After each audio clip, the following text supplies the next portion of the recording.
دنیا کی وہ قوم کہ جس نے اسکندر اعظم کو ناکوں چنے چبا دیے، دنیا کی وہ قوم کہ جس نے برٹشر کا برا حال کر دیا، دنیا کی وہ قوم کہ جس نے عالمی طاقتوں کو نست و نبود کر دیا، تو آخر وہ قوم طالبان کے سامنے کیسے پسپا ہو گئی کہ 3.5 لاکھ فوجی 60,000 افراد کے سامنے ہار ماننے پر مجبور ہو گئے۔ دیکھتے ہیں بسم اللہ الرحمن الرحیم۔ جو آج کی ہماری ڈاکومنٹری ہے، آج ہم بات کر رہے ہیں کہ کس طرح افغانی فوج نے، جو افغان کی نیشنل آرمی تھی، وہ طالبان کے سامنے ہاتھ ماننے پر مجبور ہو گئی۔ ہم تاریخی حقائق دیکھتے ہیں، ہم 2001 سے شروع کرتے ہیں۔ جب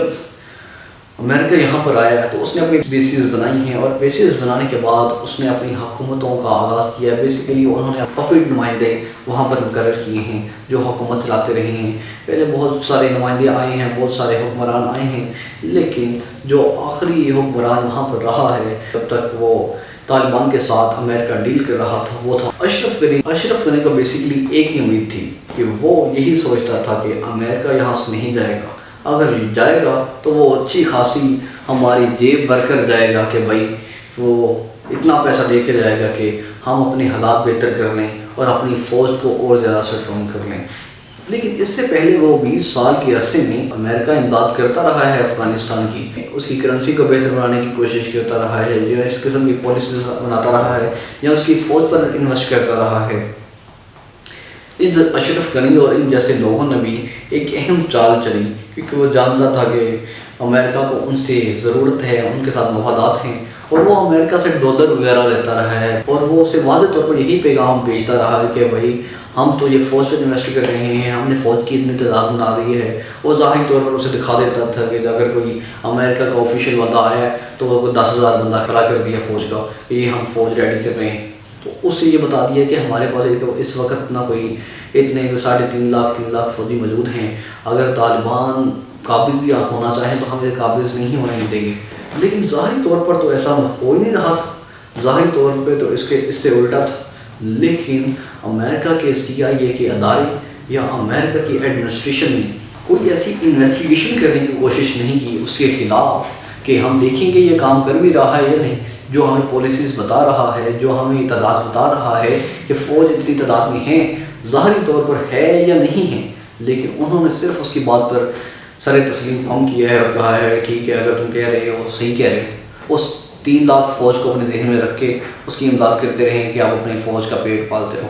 یہی وجہ ہے کہ جب امریکہ نے وڈرا کیا ہے تو جو بائیڈن کا پیغام ہمارے سامنے تھا، جو اس نے اپنے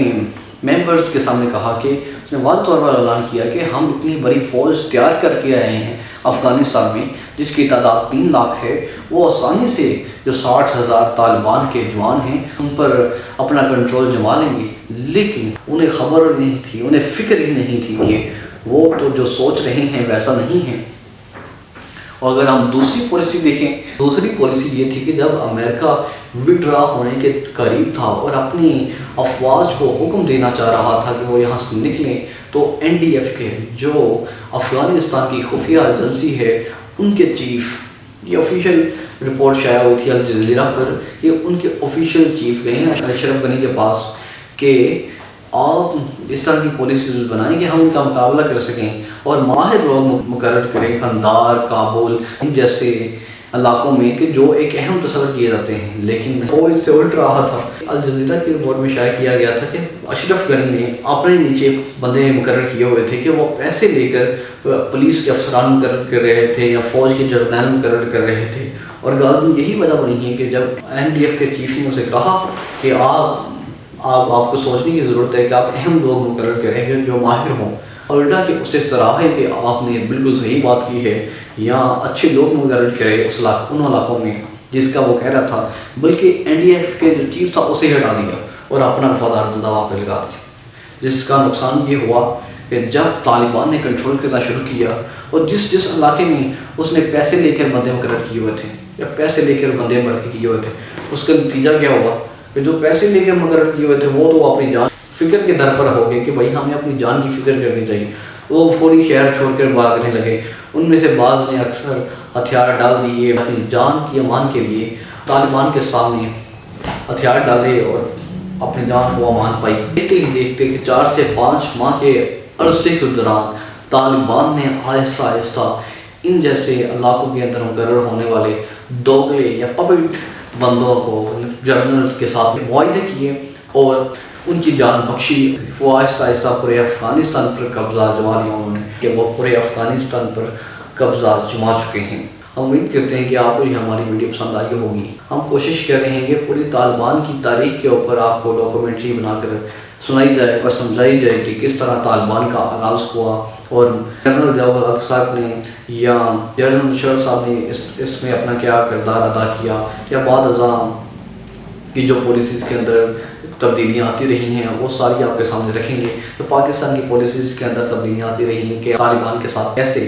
تعلقات رکھنے ہیں اور القاعدہ کا کیا رول ہے، یہ انشاءاللہ ہم ایک پوری ڈاکومنٹریز بنائیں گے دی ٹیررزم ان پاکستان۔ اس کے اندر آپ کو بتائیں گے کہ ٹیررزم جو پاکستان میں دہشت گردی شروع ہوئی ہے اس کی وجوہات کیا ہیں اور طالبان یا القاعدہ کا اس میں کیا کردار ہے، اور جو سیاستدان ہیں ان کا اس میں کیا رول تھا یا ہے۔ یہ ہم اگلی ڈاکومنٹریز میں اور پوری تفصیلیں بتائیں گے۔ دیکھتے رہیے اور اپنے چینل سروے آف ہسٹری کو سبسکرائب، لائک اور شیئر کیجیے۔ شکریہ۔